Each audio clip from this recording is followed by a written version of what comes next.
Right now, Tropical Storm Grace has moved past Haiti after soaking that country, already cleaning up from that 7.2 earthquake Saturday. We told you more than 1,400 people died in that quake, and heavy rain just soaked some of the hardest hit areas. It feels like insult to injury for the country that's also now dealing with political chaos and still in many places picking up from a huge quake in 2010. Former Enquirer reporter Mark Curnutte lived in Haiti, spent time there on assignment after that last big quake. Works at Miami now and is the author of a book, A Promise in Haiti. Joins us now live. Mark, thanks so much for being here. You're welcome, Evan. You have lived with families in Haiti outside Port-au-Prince. You volunteered with an organization there. I want to start with what, if anything, you're hearing from the families you know there. Unfortunately, I haven't been able to make contact with the few people I do know in Port-au-Prince.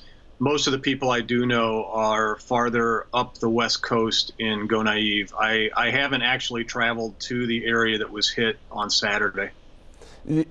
I wanted to have you on because the tagline of your book is a reporter's notes on families and daily lives. It is not lost on me that what we see so often here in the States of Haiti is Haiti at its worst. Natural disasters, a president assassinated. It's the poorest country in the Western Hemisphere. What is daily life like there, though? It's a great question. I would say it's one of survival mode for the vast majority of people. It's one where the acquisition of food and water, the most basic needs that for human life, require enormous amounts of energy and a high percentage of a family's resources. You know, the house of an average Haitian does not have electricity or running water.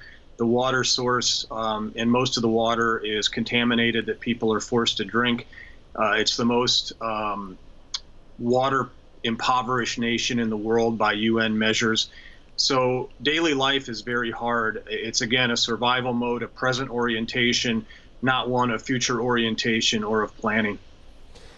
You were there after the 2010 earthquake there. That was a 7 magnitude. It was a little bit smaller, but it was closer to the population dense area there.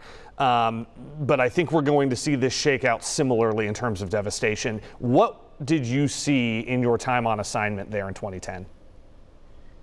Well, like you said, Evan, that's an accurate observation. The current quake, the one from Saturday, if there is any silver lining to it, it happened in a more rural area. You have to imagine it's a country of a little more than 9 million people, and roughly a third of those are living in metropolitan Port-au-Prince, really congested, one of the most congested population dense areas in the world. And one of the efforts after the earthquake was to decentralize some of that population. And you mentioned, you know, the other thing is construction. You know, the 1-2 punch of hurricanes and earthquakes, and now you have this earthquake from Saturday occurring on the same east-west fault line as the one from 2010, just about another 50 miles west of Carrefour 4, which was where the epicenter was in 2010. And the construction there, because materials are very poor, the cinder block has heavy amounts of sand in it. And you see the construction, when you look at the photos of the devastation, which you just showed earlier, you see these floors are heavy concrete. And they're so heavy that when the ground shakes and you have the upset of the ground, that they fall kind of like stacks of pancakes. And they're built to withstand the hurricanes and the rains. And really, those are the only materials that people have. So when you had all the congestion and people living in a high density area, that's why you, I believe, saw more fatalities and more injuries than what we're seeing so far from Saturday. Some great insight. Mark Curnutte, former Enquirer reporter, author. The book is A Promise in Haiti, giving us a glimpse sort of what daily life is like there beyond what we see in this disaster coverage. I want to thank you so much for taking some time this afternoon, Mark. You're welcome. All right, let's